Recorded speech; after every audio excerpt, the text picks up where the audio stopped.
It's been exactly 2 years since I took a plane to move from Chile to Portugal.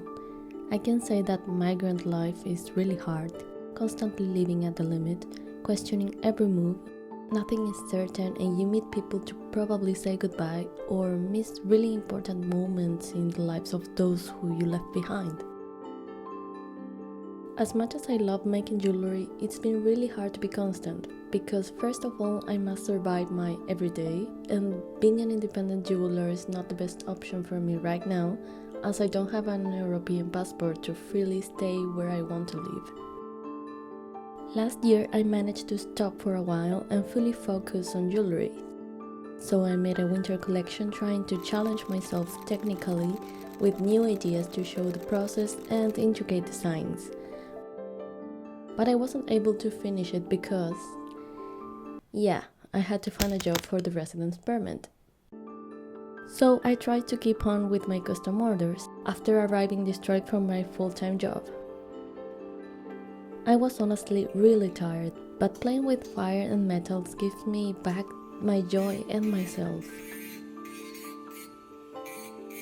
In this period, I made some of my favorite jewels ever, like this elfic bridal set, which is a tiara, but also able to be worn as a choker necklace and a bracelet for everyday use. Another really significant custom order was the Floresta engagement ring for a beautiful couple who met magically by chance here in Porto. And just for you to know, she absolutely said yes.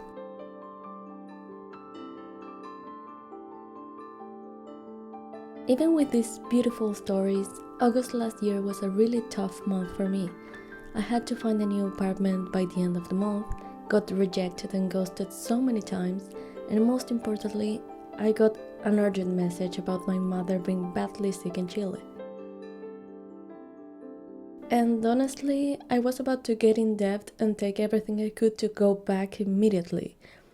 I was so scared and frustrated because nothing was working out and I lost myself and my convictions. I didn't even know why I was here and not back home. Even my birthday was not a priority, but thanks to my dear and magical friends here, I managed to go out and breathe out for a bit. Until the time arrived, we had to leave the apartment. We waited until the last minute for a response from an almost secured place, but they disappeared and there was no time to cry, so we had to activate plan B of packing in a rush, coordinate with the moving company, make a little goodbye party in the empty apartment, and rent a room for a week at my dear lifesaver friend's place. After accepting that nothing was going to work out, I finally gave up and I could kind of breathe because we had to start from zero again, but at least we were not living in the streets with all our stuff. And so, autumn arrived. The search continued, and by pure chance or luck, after being trapped in a deep, dark cloud for so long, I found this kind of old, run-down apartment, but cute, perfectly located, and just what we needed.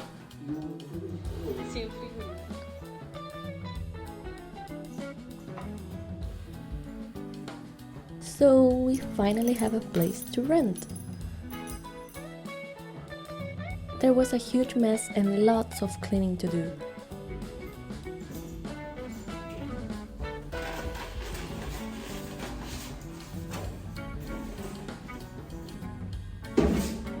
We couldn't move in immediately because there was not even running water nor electricity.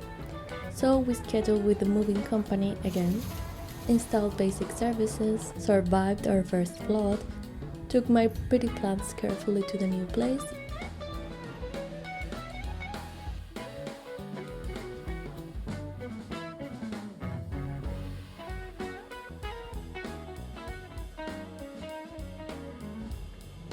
and finally moved in.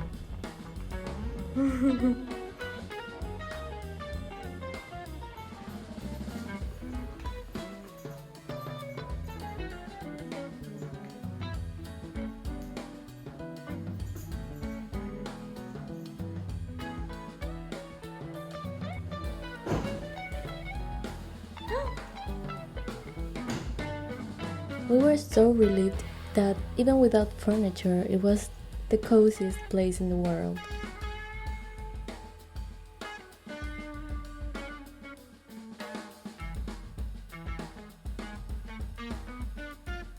Also, in our first week, we couldn't enjoy the view because of wildfires and a terrible ash storm, with all the wind directed to Porto.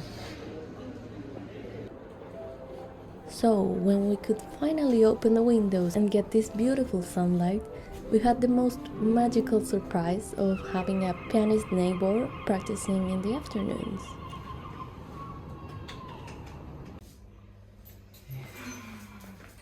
Mira, mira.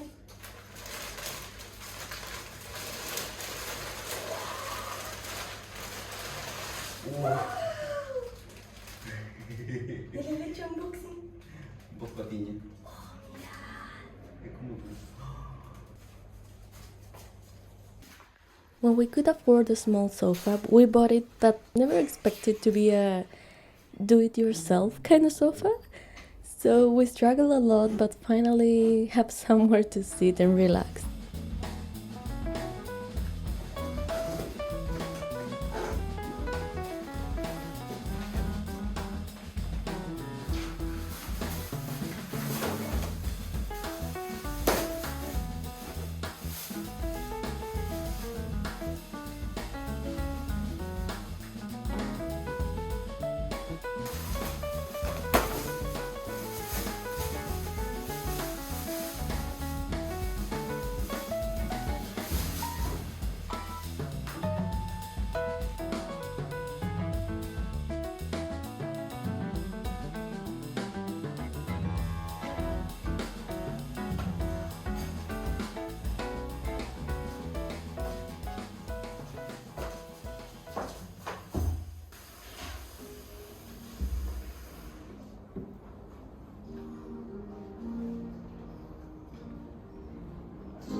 By November, I found a copper and brass metal supplier and had my jewelry studio fully functional.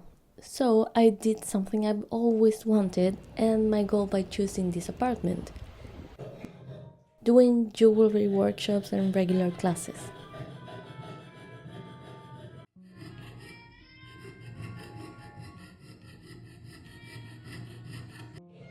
I'm so grateful to every person who came to my studio with my limited schedule because of my full-time job. And I'm so glad to see they learned a lot, had fun, relaxed, and went home with a smile in their faces. I absolutely want to keep teaching, but my state of mind was really low at that moment. I was re-evaluating my whole life, maybe going back to my country where I have safety in my whole career, maybe start again alone, all by myself. But most of all, I desperately needed to go back to loving, caring, and respecting myself first. To feel I was actually where I wanted and that I was not only surviving on an unknown place, but living my life and being cared.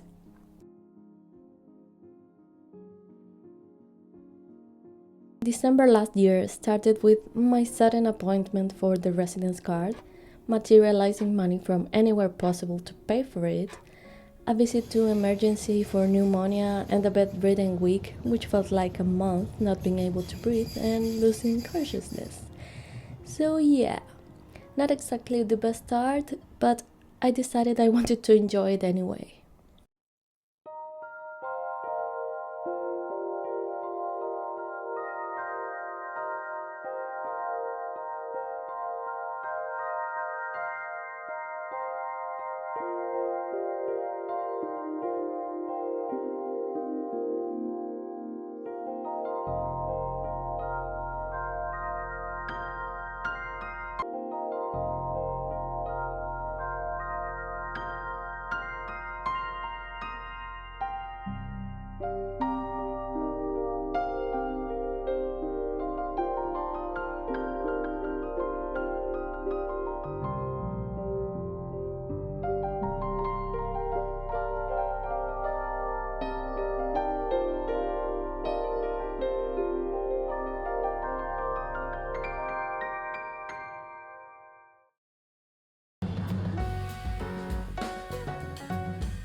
About a month ago, with the arrival of spring, I decided I was sick of just working and not living my life.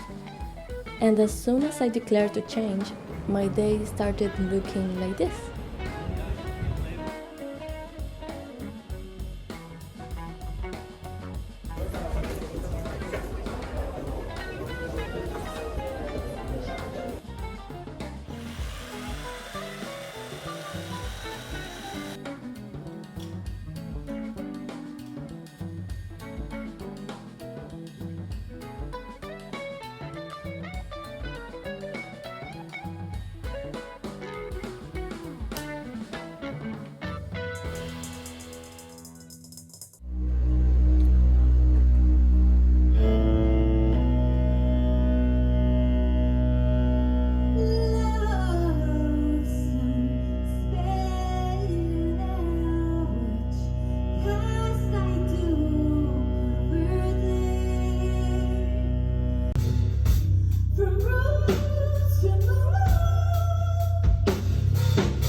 This past week I finally had vacations after 10 months working non-stop.